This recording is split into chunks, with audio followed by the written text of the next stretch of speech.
going to talk about inverse functions. And here we have a table. It shows female literacy rate as a percentage of the adult female population in several different nations. So if I were to use this information to define a function where the domain is the set of the 6 countries I have listed and the range is the set of literacy rates, right, then the function would be written like this, right? I would write f is a set of ordered pairs, right, where x is the country and y is their literacy rate.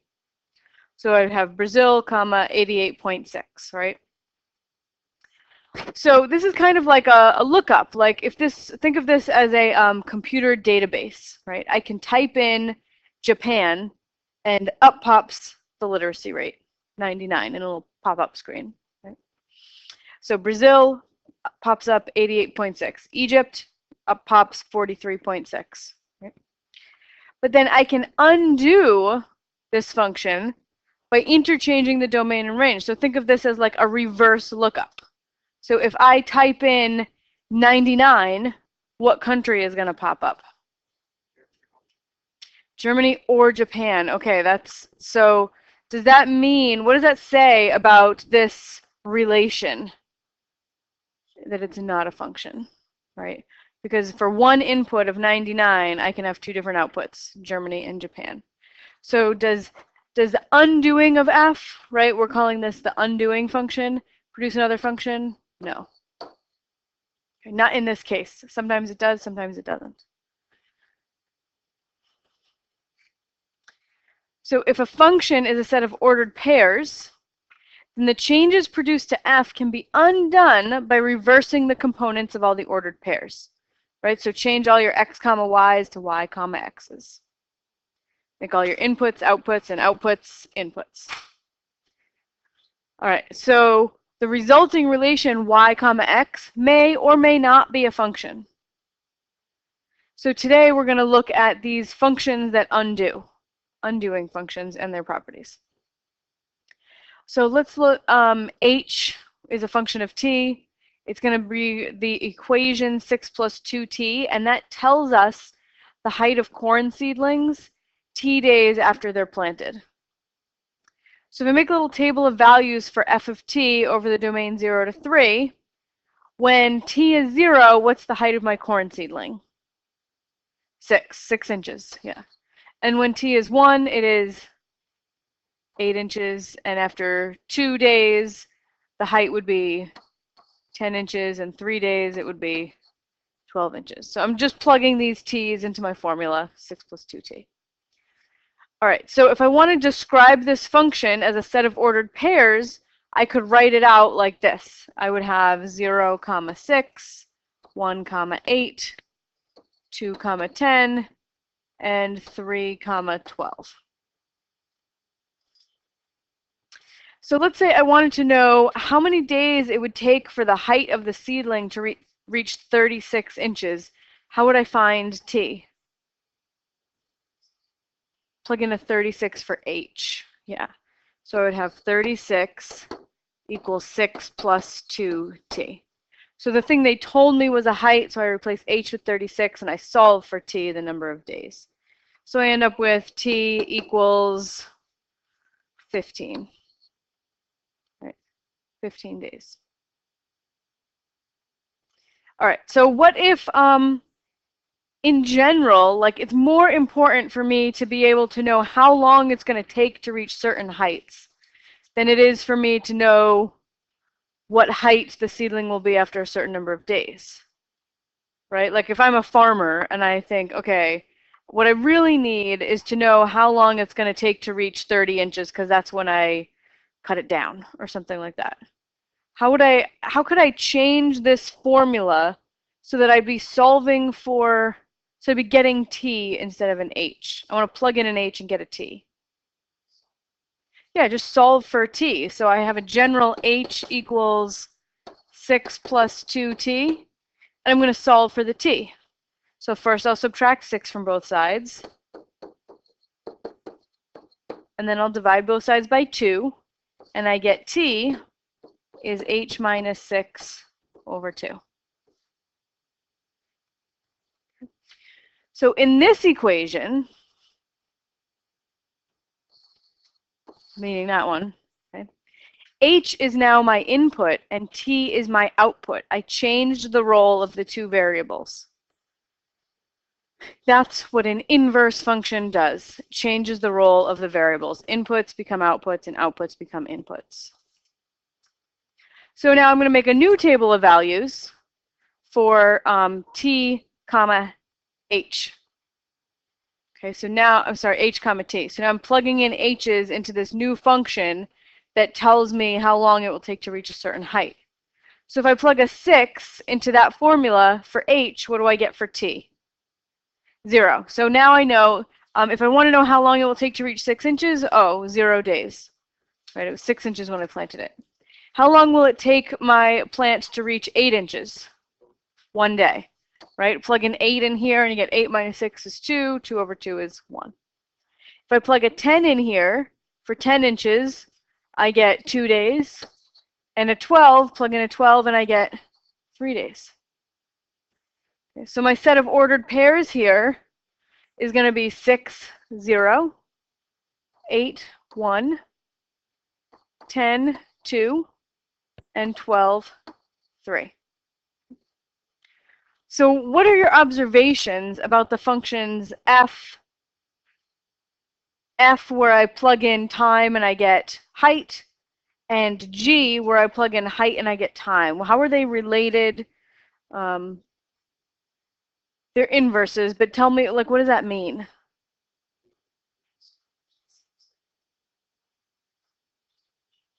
Okay, so inputs and outputs switched. So they deal with the same information, but the inputs and outputs switch. Good.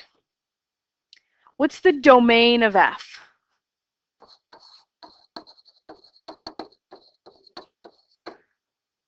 F is the one where T is the input and H is the output.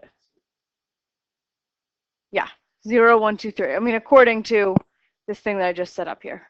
The x coordinates are 0, 1, 2, and 3.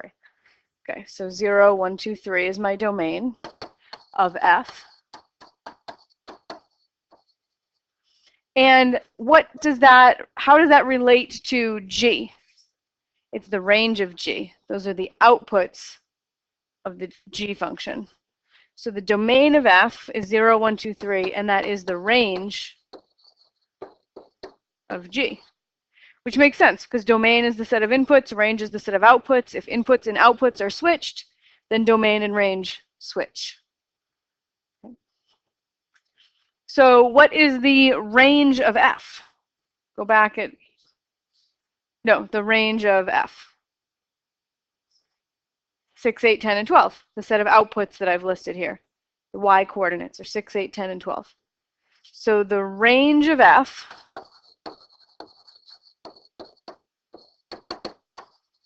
is 6, 8, 10, 12. How is that related to g? It's the domain. Those are the inputs of the function g. So this is the domain of g. So the domain and range swap. And the two functions, 6 plus 2x and x minus 6 over 2, we call them inverse functions. So the fact that g is the inverse of f is expressed by renaming g as f, and it looks like to the negative 1, but it does not mean to the negative 1. Okay, you would read it as f inverse. We are repurposing a notation that we've used for something else to mean something new.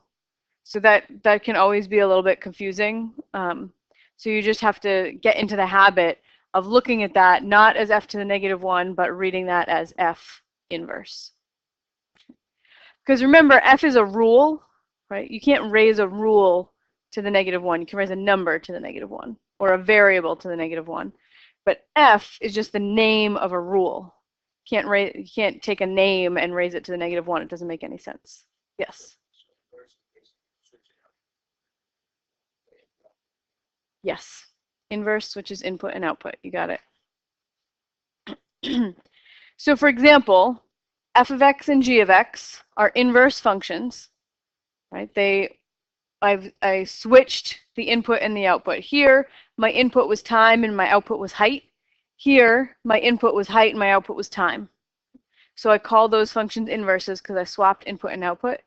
But instead of calling if I start with f of x, instead of calling its inverse g of x, we call it f inverse of x.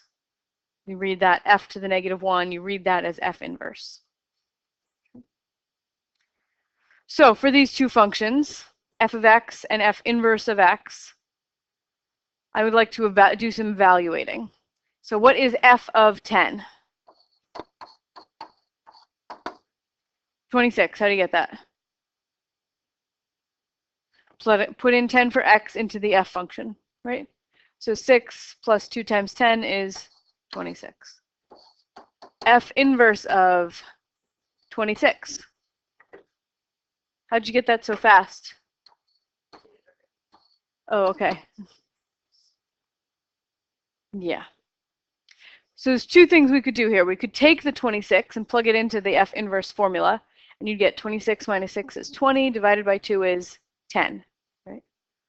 Or you could say f of 10 equals 26 means the point 10, 26 is on the graph of f, right? Input 10, output 26.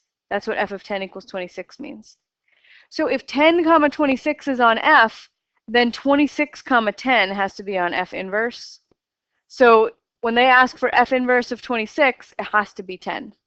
The output would have to be 10. So this is 26, 10 is on f inverse.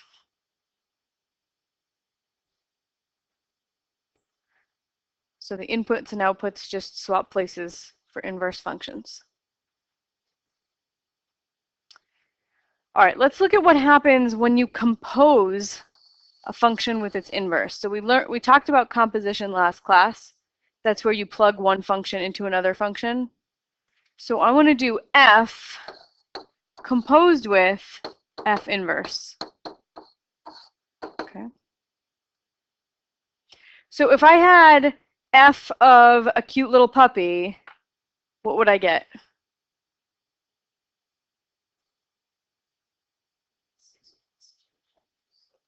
Six plus 2 times a cute little puppy, right?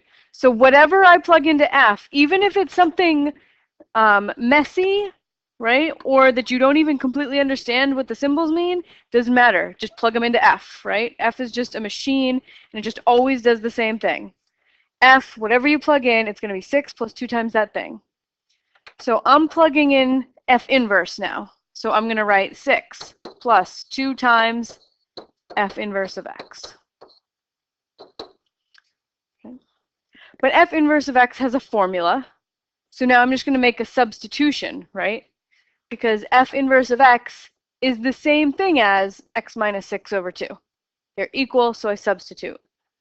So I replace my f inverse with the formula x minus 6 over 2. Why did I what? Oh, I replaced the x. I replaced that x with an f inverse of x. All right, so now this is just an algebraic expression, the kind of thing that we learned how to simplify in some previous class, right? So if I have 2 over 1 times x minus 6 over 2, how do I simplify that? I can cancel the 2's, right? 2's cancel. If I have 2 times something and then divided by 2, the multiplication and the division undo each other. They cancel. So then I'm left with 6 plus x minus 6. And what does that simplify to? X. So composition of a function and its inverse gives you x. So whatever you plug in to f inverse, it will give you something. You plug that into f and it gives you the x back. So think of two inverse functions like a round trip. So if I have Which one was I going into first? F inverse? F inverse is the innermost one, yeah. So I've got F inverse and F. Okay, so if I put a 5 into F inverse, right? Let's actually do some numbers. If I put a 5 into F inverse, what do I, let's not put a 5, let's put a 10. What do you get if you plug a 10 into F inverse? 2, yeah. So if I plug a 10 into F inverse, I get a 2. So I'm going to drop a 10 into the F inverse machine, and it's going to give me a 2, right? I take that 2 and put it into the F machine. What do I get when I plug a 2 into the F function? 10. 6 plus 2 times 2 is 10. So 2 goes in, 10 comes out. So what I started with is what I finished with. So two inverse functions undo each other. They swap input and output, right? So if 10 is the input to F inverse and 2 is the output, then when I put a 2 as my input into F, 10 is going to be my output. Just switching input and output. So inverse functions applied in succession are like a round trip, right? I plug in a 10, and after it runs through both machines, I get the 10 back. F undoes whatever F inverse did.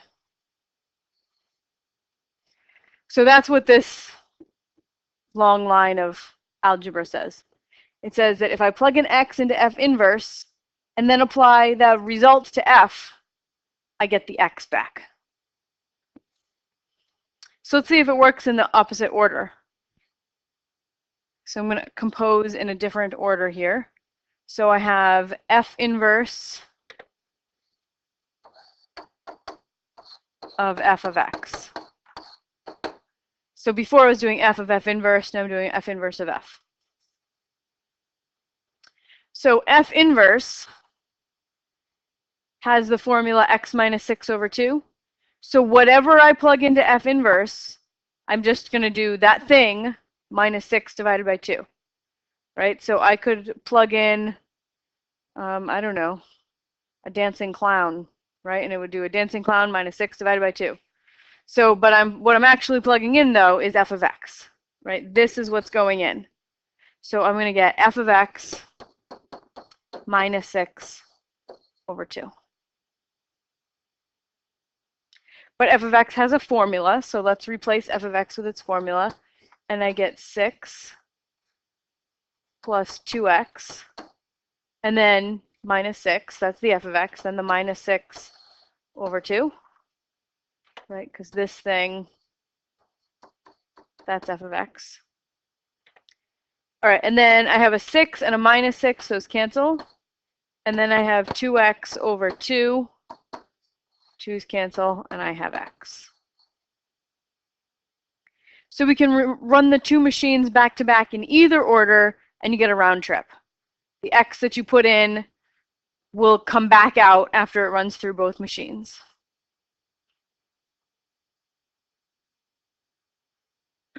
So how would I make a table for F inverse if I have a table for F? Just flip them. Great. You guys are totally getting this. So my outputs for F are inputs for F inverse. And my inputs for F become outputs for F inverse. Good. So the inverse function just swaps input and output.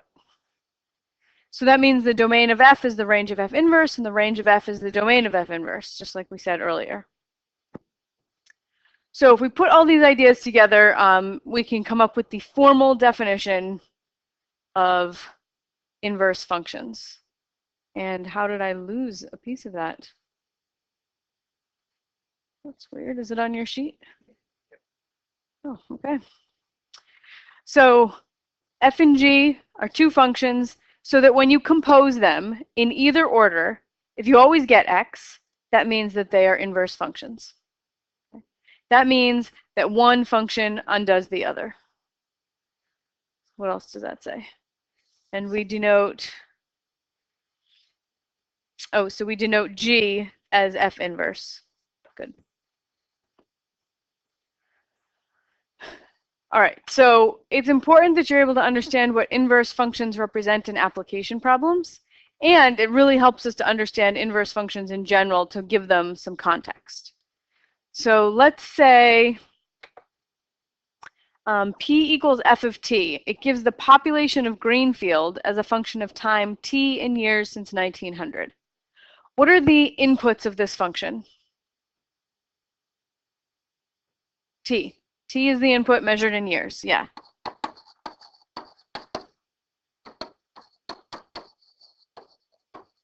Okay, what are the outputs? Population. And we measure that in number of people. So that would be our units for population, number of people. All right, so suppose F inverse of 1400 equals 57. What does that sentence say?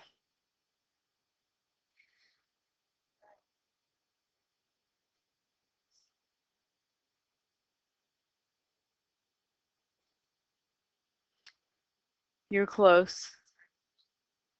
You're close. So 1400 years after 1900. So that would be when 3300, the year 3300. But it's F inverse, so what does that mean? It means you swap the input and the output. So 1400, it's an input to F inverse, which means it was an, I think so, yeah. So 1400 is an input to F inverse, which means it was an output of F. So 1400 is a population, right? And 57, it's an output for F inverse, which means it was an input for F, so it's a year. So this says that there were 1,400 people in 1957 in Greenfield. So when it's in a inverse form, so the F inverse already has done the input. Yes, they've already done the switching. Yeah, if they put that little -1 there, they have already switched the inputs and the outputs. Right. Yep. So in general, what does this inverse function do? What does it tell you?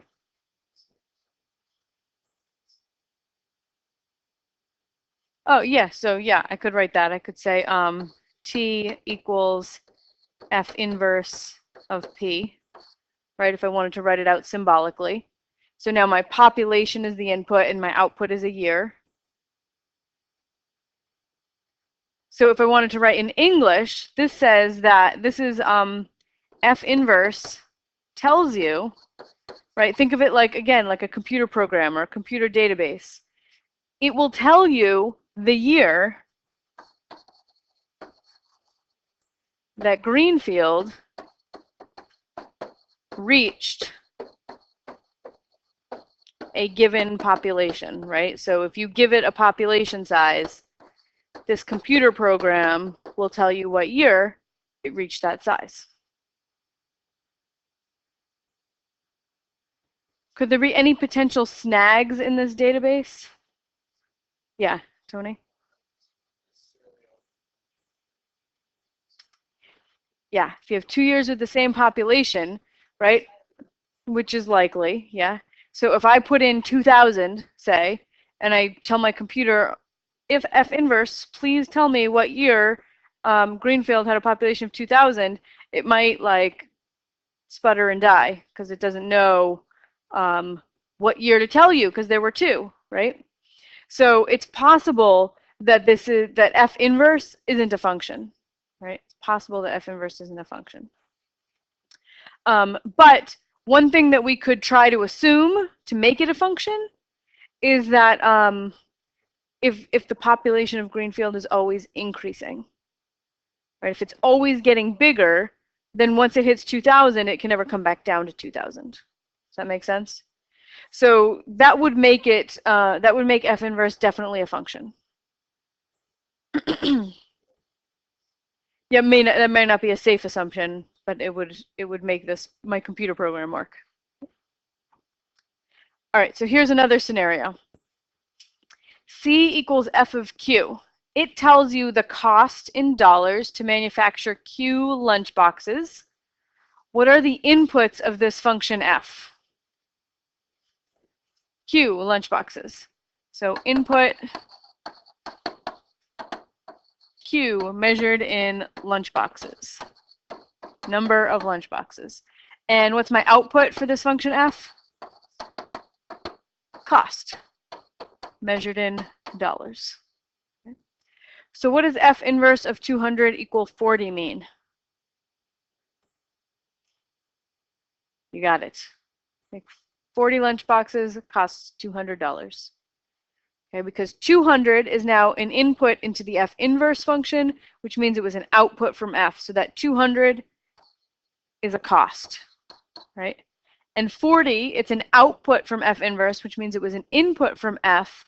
So that is Q, a number of lunch boxes. Okay, so this says that for $200, I can manufacture 40 lunch boxes.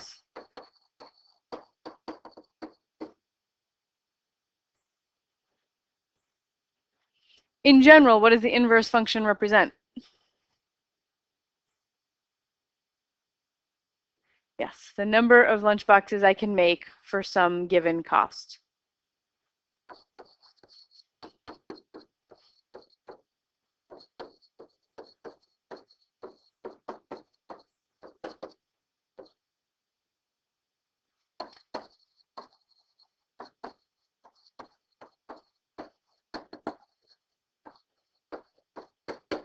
Yeah, so in F inverse, I plug in a cost, like maybe I only have so much money, right? So I can plug in the cost, and F inverse will tell me how many lunch boxes I can make.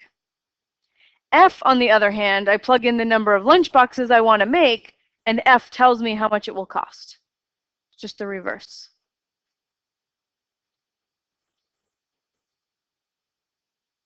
All right, I want you to try to do this one at your seats. Discuss amongst yourselves if you want to.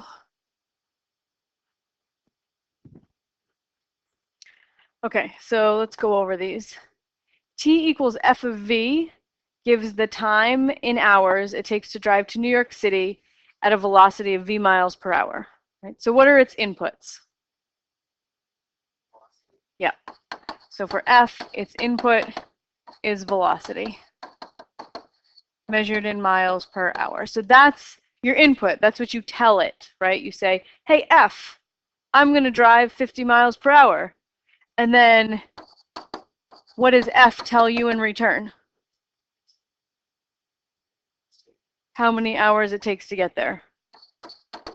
Time in hours. So it's like a call and answer, right? You go, hey, F, I'm going to drive 70 miles an hour. How long is it going to take me? And F will tell you, right? But let's just jump down to the last part here. F inverse reverses it, right? So F inverse, you say, hey, F inverse, I need to get to New York City in 2.5 hours. And F inverse tells you how fast you have to drive, right? So here, my F inverse tells me how fast to drive to get to New York City in a given amount of time.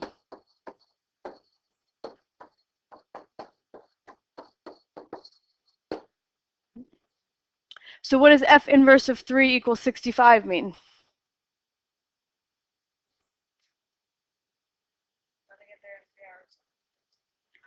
You got it. If I want to get there in 3 hours, I have to drive 65 miles per hour.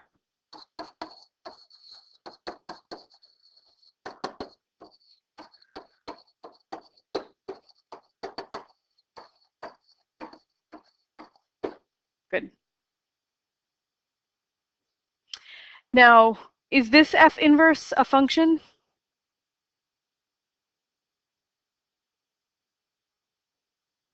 Yeah, good. Good. So f is a function, right? So because if you give it a velocity, it will give you a time. It's not like sometimes you drive 70 miles per hour and it takes you 2.5, and sometimes you drive 70 miles per hour and it takes you 3.5. That would be weird, right? Unless there were like, you know, warp dimensions or something. So f is definitely a function. And f inverse takes the time you want to get there and tells you how fast to drive. If you said, hey, f inverse, I want to get there in 3 hours, and sometimes it told you 65 and sometimes it told you 75, you'd be like, that doesn't make any sense, right? Right, so we're assuming no traffic, yeah. 4 a.m. Right. So f inverse is definitely a function in this case. But in the Greenfield one, it wasn't necessarily a function. So let's think about what makes f inverse, the relation f inverse, a function.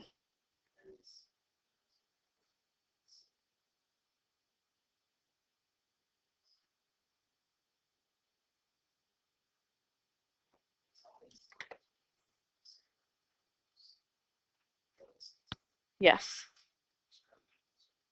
Never going to be the same. Right. Right. So we have this formula, rate times time equals distance, right?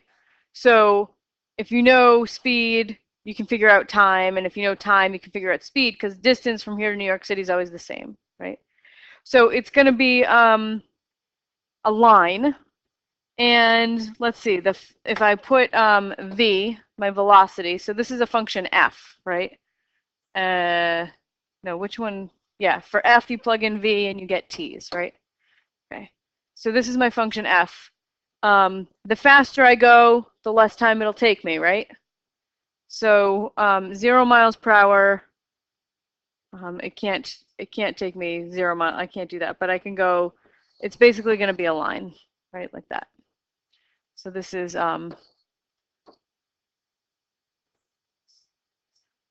right. So never there aren't two velocities that would give you 2 times, and there aren't 2 times that would give you 1 velocity, right?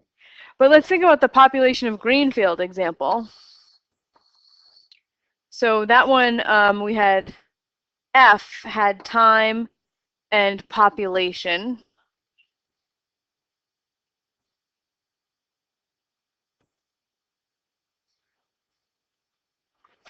Yeah, they're not necessarily related by a formula. Yeah, but there could be a correlation. Yeah, but population can vary. It can go up and down, right? So let's say population looks like this: goes up and then comes down and then goes up. I don't know. This is f again, right? Where t are the inputs and population's the output. So I can yell, hey f, what was the population in 1920? And it'll look it up and tell me the population, right? No problem. There's only one population for any year. But if I say, hey, f inverse, what year was the population 2100? What happens when I try to figure out when the population was 2100? Yeah, let's say I put 2100 on my graph right here. There's my population of 2100. There are 2 years when my population was 2100. So I've got 1, 2 years when my population was 2100. So that means if I was going to reverse the inputs and the outputs, I would have 2100 comma something and 2100 comma something else, not a function, right? So this horizontal line that I used to figure out when the population was 2100, that is the key to recognizing when a function's inverse is also a function. Okay, because this horizontal line touched in 2 places, here and here, f inverse isn't a function. Right? So we have something called the horizontal line test. So in this case, f inverse is not a function. And in this case, f inverse is a function. And it's this horizontal line that made us realize that f inverse isn't a function. So we have something called the horizontal line test.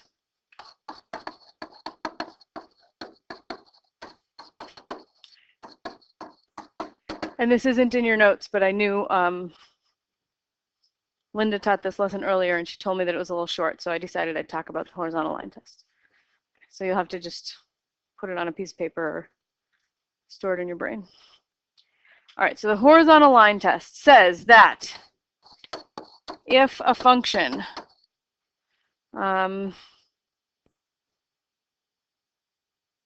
let's just say passes, and then I'll explain the test after, passes the horizontal line test, its inverse is also a function. You got it. Horizontal line test is just like the vertical line test, but sideways. You take a horizontal line, sweep it through the graph. If it ever touches in more than one spot, then the inverse is not a function.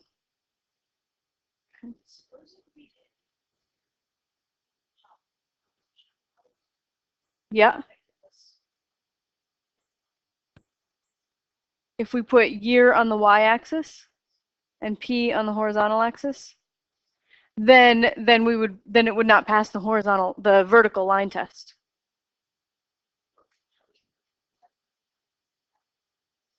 Ah, that's a good question. Okay, so this is the function f, right? Okay, so if they gave it to you in the opposite order, the question is if that would be f inverse if they swapped. Okay. Ah, okay. Okay, gotcha. All right, so the question is, what if they gave us t equals f of p, and we're calling it f? That's not the inverse of another function, it's just the function f. Okay. So when we graph it, it's not a function itself because it doesn't pass the vertical line test. And it could be an interesting question to ask if its inverse is a function. But because this class's theme is functions, once we see that f isn't a function, we go, don't care. So here we have something that is a function because it passes the vertical line test, right? So then we check the horizontal line test, it fails. That means that though this thing is a function, its inverse is not a function.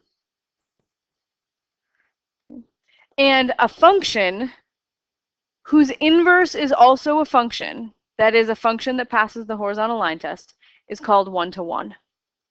So let me write that down.